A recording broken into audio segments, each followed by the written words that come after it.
The rise of artificial intelligence, AI. When will Congress regulate it? It said that predicting the future is not magic, it's really just artificial intelligence. If that's the case, perhaps we should ask AI when Congress might pass a bill to regulate the emerging technology before it spirals out of control. There's a push by congressional leaders to approve a bill regulating AI when lawmakers return to Washington after the election, but the path to passage and developing a consensus on establishing guardrails for AI is far from certain. It can't be days or weeks, but nor shall it be years. It'll be the general category of months, said Schumer. The New York Democrat convened multiple AI forums on Capitol Hill to educate senators about the prospects and dangers of AI. Schumer brought in tech titans and innovators ranging from Elon Musk to Mark Zuckerberg to Sam Altman and the founder of OpenAI. This is sort of an important, urgent, and in some ways unprecedented moment, and I think we really need the government to lead, said Altman at the time. Congress has a mixed record of establishing standards and best practices for new technologies. Samuel Morse, the inventor of Morse code and developer of the telegraph, brought his newfangled system to Washington to showcase for the federal government. He stretched a wire between two rooms at the Capitol in the 1840s, demonstrating how to dispatch signals and messages down the line.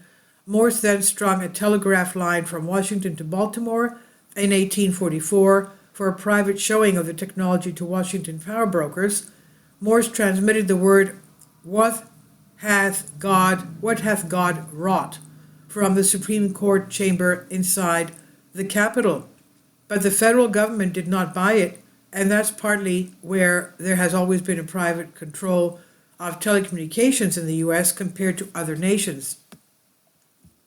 And that is precisely what Congress hath wrought. Congress did intervene in the 1920s and 1930s with this new thing called radio. There was no restriction on power, wattage, or footprint. The signals of various broadcasters stepped all over one another. The broadcasters appealed to Congress to regulate them via legislation. That christened the formal beginning of federal telecommunications policy. However, lawmakers did not fare quite as well in the 1990s, wrangling the Internet, formerly known as the Information Superhighway. There were concerns about the First Amendment and inhibiting innovation. Congress did approve the Telecommunications Act of 1996, a landmark piece of legislation, but some lawmakers might wish to handle that legislation a little bit differently today, considering the present status of the digital ether. We know that there is extraordinary potential, and possibly with this, but also some peril, said House Speaker Mike Johnson, Republican from Louisiana. Johnson and other conservatives are leery of big government quashing the potential of AI. We want to resist overregulation. The innovation aspect of AI is very important, said Johnson. I believe in Reagan's principle that less government is the solution. Government is the problem itself, so we want to be very careful, he said. Johnson and others believe that the European Union went too far earlier this year when it approved an AI regulation bill, the first comprehensive legal framework on AI anywhere in the world. The EU law creates 4 areas of risk in using AI. Banned under the EU's legislation is unacceptable risk. It's where AI exploits the vulnerabilities of someone due to their race, disability, or social status. There's concern that AI could study biometric data to categorize people. As a result, the EU could manipulate people via subtle techniques. That could prompt them to reach dangerous conclusions or potentially take harmful actions thanks to engaging with AI. The EU also wants a conformity among AI systems which enter the marketplace. This would in effect create a level playing field for AI users. Representative Don Bayer, Democrat, Virginia, is studying for a master's degree in AI at George Mason University. He suggests that it is not just free market conservatives like Johnson who want to limit the government footprint on AI. None of us want to imitate the European Union's AI Act, which we see as very regulatory. and very prescriptive. We want to have a light enough touch so that America is still the center place of innovation, imagination, and creativity, said Bayer. But Bayer offers a note of caution. Some regulation is probably going to be necessary because there will be bad actors, said Bayer. And as to the speed of passing legislation, Bayer says he's not concerned. It's much faster than what we've been able to react on for social media, for example. We've done very little. One of the things that's pending is a major privacy bill.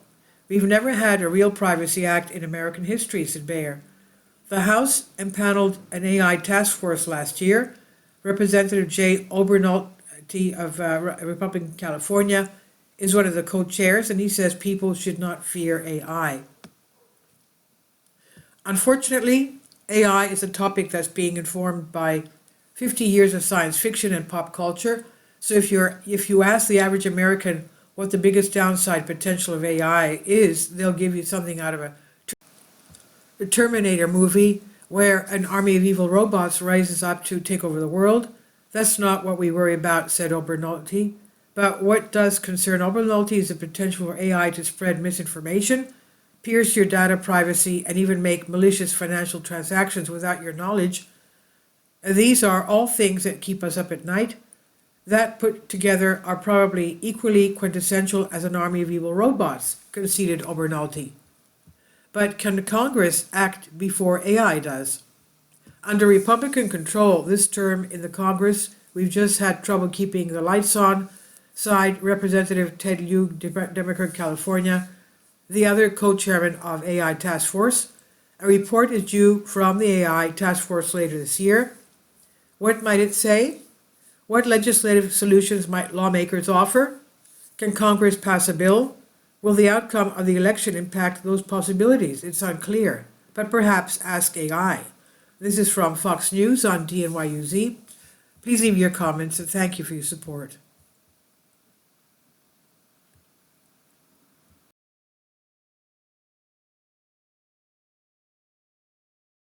Please support my Patreon account.